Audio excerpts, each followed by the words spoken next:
Eu queria que nós abríssemos em Lucas, capítulo 2, o texto que nós lemos.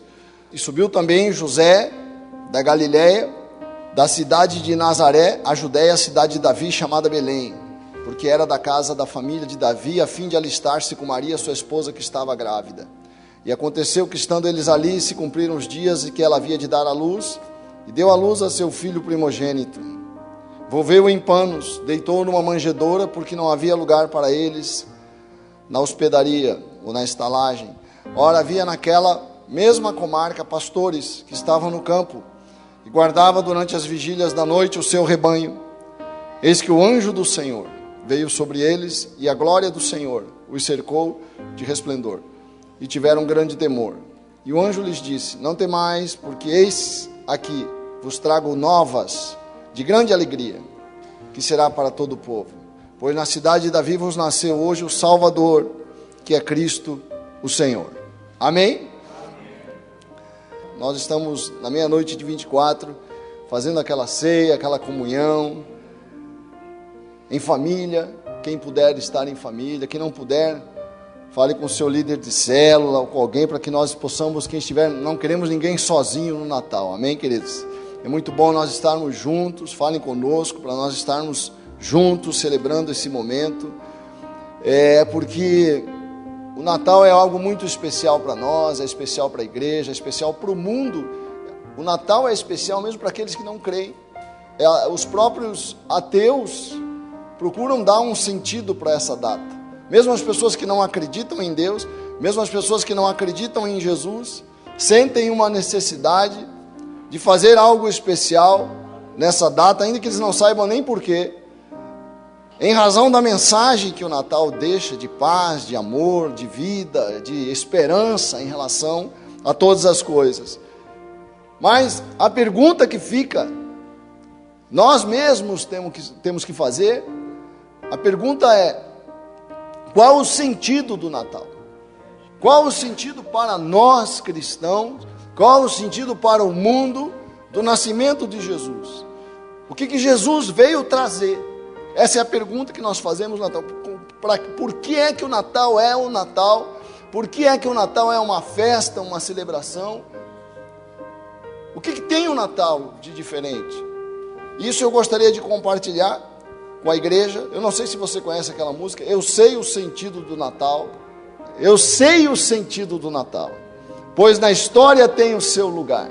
Cristo veio para nos salvar, tudo Ele é para mim, diz o refrão dessa música. Com qual propósito veio Jesus então? Qual é o propósito da presença de Jesus entre nós? O primeiro propósito, Jesus veio para acabar com as falsas ideias sobre Deus. Entenda isso. Jesus veio para acabar com as ideias erradas que o mundo e nós temos sobre quem é Deus. Porque há muitas ideias sobre Deus no mundo. Cada um pensa que Deus é assim, é desta forma. Como é Deus, afinal? Se você sair na rua e perguntar para alguém, me diga aí, para você, quem é Deus? E você perguntar também, para você, como é que Deus é? Quem é Deus e como é que Ele é? Você vai encontrar em cada pessoa uma resposta. É ou não é verdade? Cada pessoa tem uma opinião sobre quem Deus é e sobre como Deus é. Qual é a sua visão sobre quem é Deus? Qual é a sua opinião sobre como Deus é em relação ao homem, em relação ao sofrimento do homem, em relação à vida, em relação à tua pessoa? O que Deus pensa de você? Como é que eu vou saber isso? Como é que eu vou conhecer o caráter de Deus? A Bíblia fala muitas coisas, mas nós temos uma revelação muito clara sobre quem Deus é. Agora as pessoas não sabem disso. E muitas vezes você se deixa levar por essa maneira de pensar. Tem gente que fala assim, eu não creio em Deus, eu creio que existe uma força. Isso é muito comum hoje. Eu não creio que existe um Deus, mas eu sei que existe uma força superior. Ora, uma força superior não faz nada. Uma força superior para poder realizar alguma coisa, para poder organizar alguma coisa, para poder criar, precisa ter inteligência. A eletricidade é uma força, mas se você não canalizar a eletricidade com inteligência, ela não vai servir para quase nada na vida. A força em si, bruta e cega, é como nada, com grande poder destrutivo até, como a força de um terremoto. Aquilo é força. O terremoto acontece por conta de uma força. Agora, se eu consigo canalizar a força, como eles fazem, por exemplo, com uma hidrelétrica. O que é uma hidrelétrica? Se não a canalização da força da queda d'água para gerar energia elétrica. Precisa de muita inteligência. Agora, você imagina uma força que cria todas as coisas que existem, que organizou o universo, criou essas leis que se harmonizam entre si. Você tem uma ideia? Nós temos no nosso corpo mais de 1 trilhão de células. Sabe o que é 1 trilhão de células? E todas elas trabalhando harmonicamente entre si, cada uma sabendo a sua função. Como é que as células do meu cérebro, por exemplo, os meus neurônios, sabem que tem que funcionar como células do cérebro e não como células do intestino? Quem ensinou os meus neurônios que eles devem funcionar para dar atividade ao meu cérebro?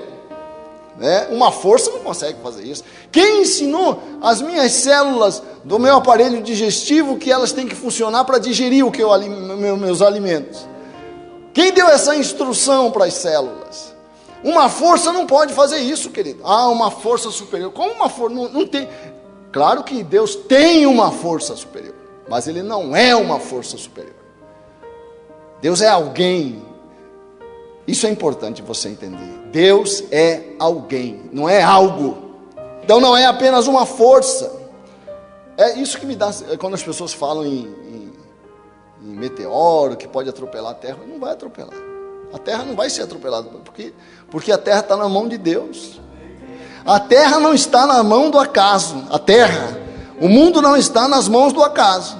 Está nas mãos de um Deus que tem propósito para a Terra e para a tua vida. Nenhum meteoro vai destruir a Terra, querido, a não ser que isso seja o propósito de Deus, e aí essa destruição vai ter sentido para o homem. Mesmo quando a Terra for destruída, se um dia ela for destruída, ela vai ser destruída com um propósito que sirva ao homem, porque Deus criou a Terra para o homem, não o homem para a Terra. Por isso que o exagero na visão ambiental, o meio ambiente é algo sério, nós temos que ter seriedade com o meio ambiente, porque é criação de Deus, mas é criação para servir o homem. Claro que o homem não pode abusar disso. Por isso que o homem é o único ser que entende a criação. Outros dizem, mas Deus é pai. Você não ouve isso?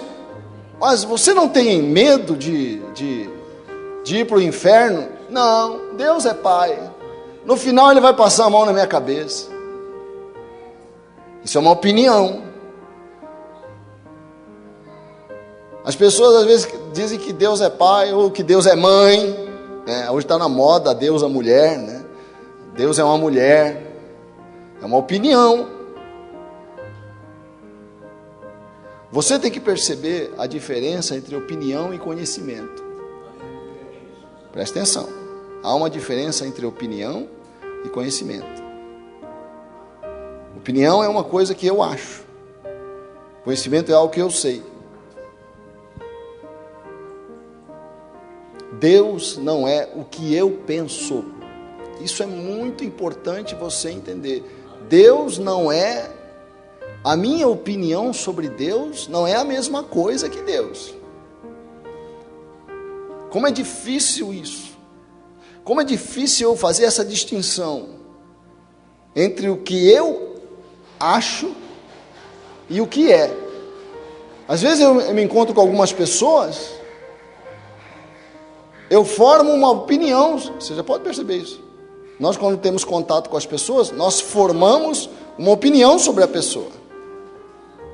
Eu acho esse cara meio esquisito, não confio nele. Você não confia nele por quê? Não sei, ele tem alguma coisa que me passa falta de confiança. Isso é uma opinião. Nós temos que ter a humildade de dizer assim, a minha impressão é que esse cara não é de confiança, talvez eu esteja errado. Aí você já andou um passo. Você andou um passo, porque o primeiro passo para você conhecer as coisas é você desconfiar da tua impressão.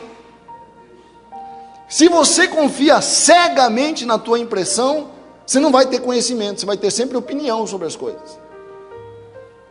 No casamento a gente vê muito isso. Porque às vezes a tua mulher tem uma opinião sobre você que não bate com você. Não é, você não sou isso que está falando. Mas ela está convicta que você quer isso, que você pensa assim, que a tua vontade... Não é verdade. Eu não sinto isso que você está falando. Não, você sente. Mas como é que eu vou provar que eu não sinto? Né?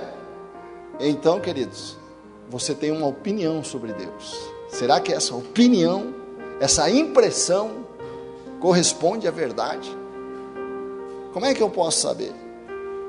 Sabe o significado da palavra ídolo? Ídolo é um Deus que o homem cria segundo a sua opinião. Eu acho que Deus é assim, então eu crio um Deus de acordo com a minha opinião. É isso que os antigos faziam, eles criavam Deus, tinham a impressão que Deus era brabo, sacrificavam, matavam crianças para satisfazer esse Deus brabo que não existia. Olha só como é sério uma impressão errada sobre Deus. Aqui na América, na América do Norte, os mexicanos ali, os incas e os astecas, sacrificavam crianças, seus filhos, para amansar Deus, para que Deus ficasse favorável a eles e abençoassem a colheita. É muito comum sacrifícios humanos, não só aqui na América, mas também em vários lugares do mundo. Isso mostra que uma opinião de Deus, errada sobre Deus, pode levar à loucura. Como é que eu vou saber quem é Deus? Para isso Jesus veio. É interessante quando você lê a Bíblia, que você encontra um Deus que não é o Deus que você quer. Já percebeu isso? O Deus do Antigo Testamento, eu quero consertar ele, eu quero amansar ele. Mas não dá, ele é assim. Eu tenho que aceitar Deus como ele é e não como eu quero. Quero ouvir um amém? Amém. Essa é a maravilha da conversão. Eu me humilho para aceitar o Deus da Bíblia. E não para impor à Bíblia o Deus que eu quero. Quem está entendendo, diga amém. Né? Nós temos opinião. Não, Deus não pode ser assim. Deus tem que ser manso. Deus tem que ser... Não, Deus não é o que eu quero, queridos. Deus é quem Ele é. Deus não está na minha opinião, Deus está na realidade. Mas como Deus realmente é? Onde é que eu tenho um lugar seguro para olhar e falar, Deus é assim? Por isso, essa é uma das principais razões do Natal, querido. Porque a Bíblia diz que Jesus veio para nos mostrar quem Deus é. Vamos abrir lá em João, capítulo 18, verso 37, fala assim: disse-lhe, pois, Pilatos, logo tu és rei? Jesus respondeu, tu dizes que eu sou o rei, eu para isso nasci, e para isso vim ao mundo, a fim de dar testemunho da verdade. Verdade sobre quem? Sobre quem Deus é. Todo aquele que é da verdade ouve a minha voz. E João, capítulo 1, verso 18, Deus nunca foi visto por alguém. Quer dizer, ninguém tem a opinião certa, ninguém sabe quem é Deus. Deus nunca foi visto por alguém. O Filho unigênito, que está no seio do Pai, esse o revelou, mostrou quem Deus é. Veja só que declaração tremenda. Quer dizer, por que Jesus nasceu? Jesus nasceu para que Deus se mostrasse para nós em carne e osso.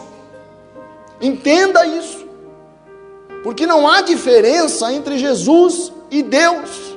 É o mesmo caráter, é o mesmo sentimento, é a mesma atitude, é o mesmo coração, é a mesma identidade. É isso, né? Por isso que nós falamos em encarnação.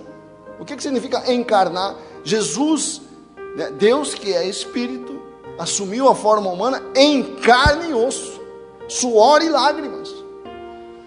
Nós podemos saber muita coisa sobre Deus olhando para o mundo, que Deus é poderoso, olhando para que Deus tem uma inteligência imensa. Quando eu falo das células, você não precisa de Jesus para saber que o Criador é muito inteligente. Eu não preciso de Jesus para saber que o Criador é muito poderoso, criou o universo. Muitas coisas nós aprendemos sem Jesus, mas em Jesus eu conheço o caráter de Deus, o sentimento de Deus, a personalidade de Deus, a bondade de Deus. Porque um Deus pode ser muito poderoso, muito inteligente, mas pode não ser bom. Jesus nos mostra que Ele não é só poderoso, que Ele não é só tremendamente inteligente, mas Ele é bom. É isso que nós aprendemos quando Jesus, por exemplo, Jesus chora quando um amigo dele morre. Essa cena simples nos mostra que Deus sofre conosco. Uma cena simples, Jesus chega, Jesus é Deus, entenda isso. Não há diferença entre Jeová e Jesus de Nazaré. Se eu quero saber quem é Deus, basta eu olhar para Jesus. Jesus e Jeová, o Deus de Moisés, é a mesma identidade. Você entendeu isso? Então quer dizer que o Deus de Moisés chegou diante do sepulcro de Lázaro e chorou. Essa quer dizer, é alguém que sofre com o meu sofrimento, alguém que me perdoa, alguém que se compadece das minhas imperfeições, ao invés de me julgar. Deus olha para você com suas imperfeições, porque Deus é Jesus. Essa é a grande afirmação da fé cristã, que os judeus não aceitam, e que os muçulmanos não aceitam. Que Jesus e Deus têm a mesma identidade, a mesma personalidade, o mesmo coração, o mesmo sentimento. Nós temos a coragem de dizer, aquele homem que morreu na cruz é Deus em carne e osso. Amém? Lucas 2,32, no texto que nós lemos, né? Mesmo capítulo, diz que Jesus é luz para as nações. Luz para quê? Para revelar para nós a identidade do Criador, do Deus do universo. Quer dizer, quando eu olho para Jesus, quando eu olho para suas reações, seus sentimentos, eu estou vendo o Deus de Moisés. O Deus que encarnou, se tornou homem para estar aqui entre nós, suando conosco, sofrendo conosco. Por isso que lá em Filipenses fala, assumiu a forma de homem. Isso é o Natal. Natal é o Deus que apareceu naquele monte, como diz a música, todo mundo ficava com medo. Um Deus que só metia medo. Você não podia encostar nele que você morria. Você não podia olhar para ele que você morria. Você não podia encostar no monte. A Bíblia diz que o povo não podia encostar no monte que podia morrer. Um Deus terrível. De repente aparece o Deus terrível. Chora diante do túmulo de Lázaro. Se comove com Maria, se comove com Marta. O Deus terrível se mostra para nós. E é tão simples que as pessoas desprezam ele. Como diz Isaías 53, não havia nele nenhuma beleza, nenhuma formosura para que o aceitássemos. Homem de dores, que sabe o que é padecer. Esse nos mostra quem Deus é. Isso me dá uma tranquilidade. Então Deus não é aquele Deus terrível, não. Por isso Isaías chama ele de Emanuel, Deus conosco. Então, a primeira coisa é essa: Jesus revela Deus. Tem um texto em João capítulo 14, abre lá, por favor, João 14, verso, olha só que palavra, João 14, 8 e 9, Jesus fala assim, disse-lhe Filipe, Senhor, mostra-nos o Pai. Quer dizer, Filipe queria ver Jeová, o Deus de Moisés, o Deus da glória, do fogo, da tempestade. Senhor, mostra-nos o Deus que se mostrou a Moisés, mostra-nos quem é Jeová. Jesus fala assim, disse-lhe Jesus, eu estou há tanto tempo convosco, e não me tendes conhecido, Felipe? Quem me vê a mim, vê o Pai. Como dizes tu, mostra-nos o Pai? Você já está vendo o Pai. Não tem diferença. É o mesmo sentimento, é o mesmo espírito, é o mesmo coração, é a mesma alma. Apesar de serem pessoas diferentes, o Pai é o Pai, o Filho é o Filho. Mas é a mesma coisa, é a mesma identidade, é o mesmo sentimento, é o mesmo coração, é o mesmo propósito. O segundo propósito do Natal é expressar o amor de Deus, anota isso aí, né? O primeiro propósito é acabar com as falsas ideias sobre Deus. O segundo propósito é expressar o amor de Deus. Por isso que João 3,16 fala isso. Deus amou o mundo de tal maneira que deu, diga, Deus deu, diga, o seu Filho. Vamos repetir esse versículo. Deus amou o mundo de tal maneira que deu, esse é o presente, né? Que deu o seu Filho unigênito, seu único Filho, para que todo aquele que nele crê não pereça, mas tenha vida eterna. Então, o amor é doação. Você pode doar alguma coisa sem amar. Você pode dar um presente para alguém sem gostar da pessoa. Mas você não pode amar sem doar.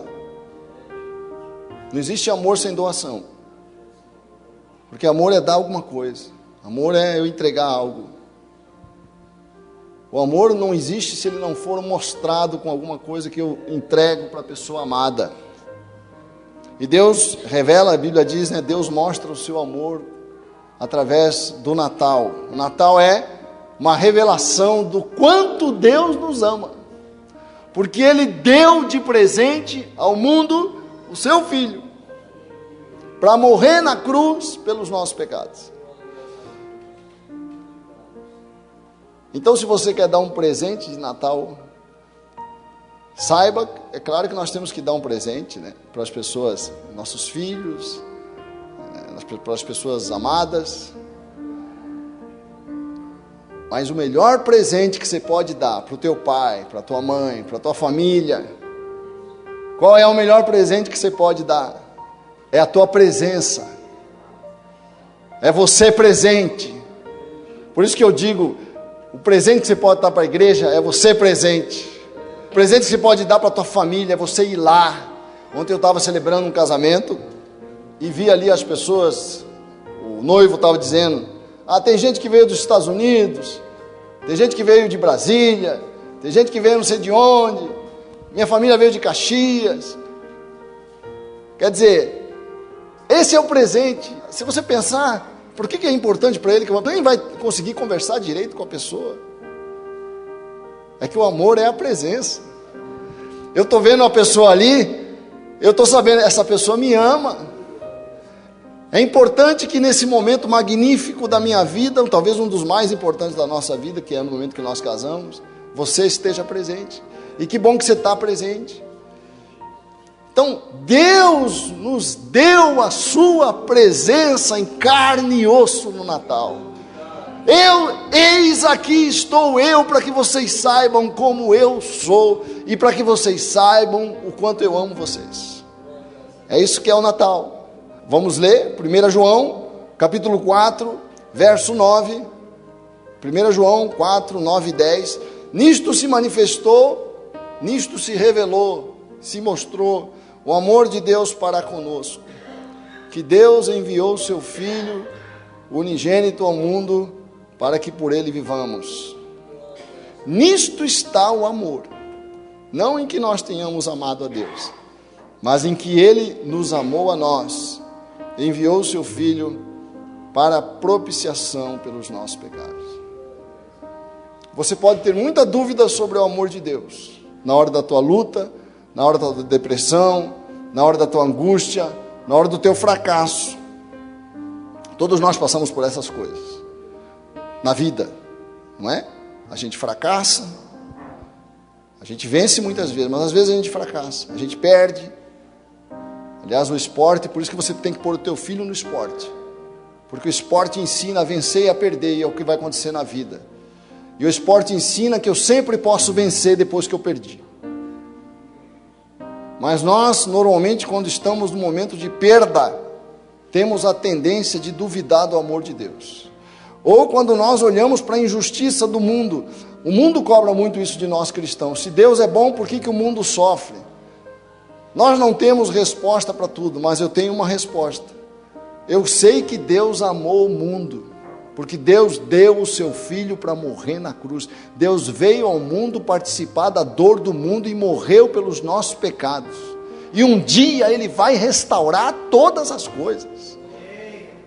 Essa é a nossa fé, essa é a fé cristã, querido, que nós temos que resgatar no Natal. Deus nos ama assim. Ah, mas como é que pode isso? Não sei. Sei que Ele enviou o Filho dEle para morrer na cruz em meu lugar. Isso é demais. É amor demais. Eu dar o meu filho.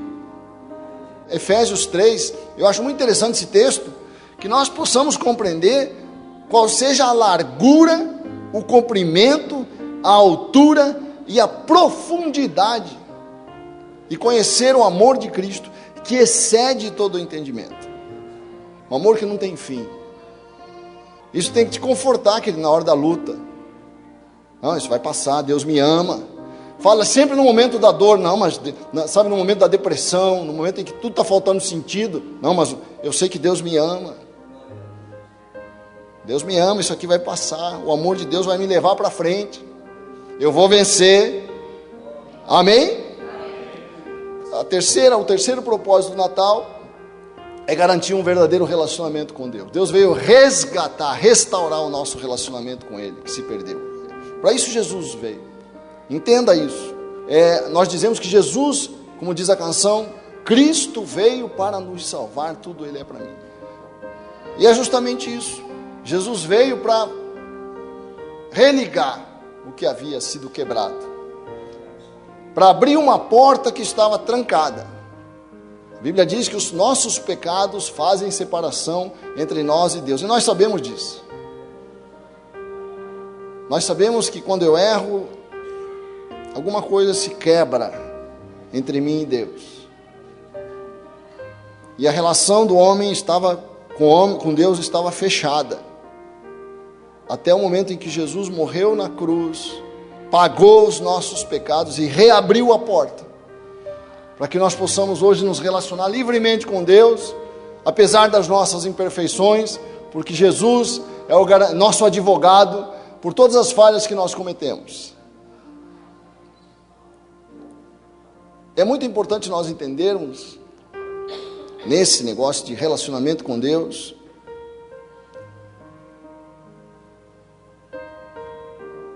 que essa é a diferença da fé cristã para todas as outras religiões. Uma religião normalmente te ensina coisas para você conquistar o favor de Deus. Todas as religiões são assim. Se você for olhar para o Espiritismo, você tem que fazer boas obras para você ir crescendo em bondade, em perfeição. Você tem que se aperfeiçoar, porque quanto mais você se aperfeiçoar, mais Deus vai aceitar você, mais luz você vai ter, mais você vai se aproximar da luz. Se você olhar para a fé muçulmana, por exemplo, você tem que fazer uma série de atividades, orar 5 vezes por dia, fazer o jejum no Ramadã de 30 dias. Há uma série de regras que você tem que observar, senão Deus não vai aceitar você. Essa é a questão da fé muçulmana. Se você olhar para o judaísmo, é algo parecido também, porque o judaísmo, se não entendido como graça de Deus manifestada, que o cristianismo mostrou, o judaísmo você tem que guardar a lei, e você vai viver se você guardar a lei. As tuas obras vão salvar você. Então, são regras que eu tenho que observar, e se observar eu vou ser salvo. Todo mundo, muitas vezes você pensa assim: se eu for bom, Deus vai me aceitar; se eu não for bom, Deus não vai me aceitar. Mas não é isso. O cristianismo não é isso. O cristianismo, você quer comparar o cristianismo com alguma coisa? Compare o cristianismo no relacionamento que você tem com o teu filho. O relacionamento de pai e filho. É claro que você quer que teu filho ande direito, que teu filho tenha boas notas, se forme na faculdade, tenha uma boa profissão. Você quer que teu filho obedeça às regras. Tudo isso você quer. Mas você não condiciona o teu amor a essas coisas. Você ama o teu filho ainda que ele não cumpra as regras, ainda que ele não tenha boas notas, ainda que ele fracasse, ainda que ele faça uma coisa errada. Assim é Deus conosco. Deus nos ama. E Ele quer um relacionamento. Cristianismo não é religião apenas. Cristianismo é relacionamento com Deus. E esse relacionamento só se tornou possível porque Jesus morreu na cruz por nós. Por causa do Natal.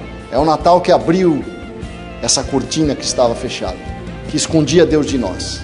Havia uma cortina que escondia Deus mesmo de Israel. Jesus abriu a cortina no Natal, para a gente saber quem Ele é, o quanto Ele nos ama, o quanto Ele quer se relacionar conosco. Mesmo sendo assim, pobre pecador, Deus me ama. Mesmo sendo falho, mesmo sem merecer, Deus me ama.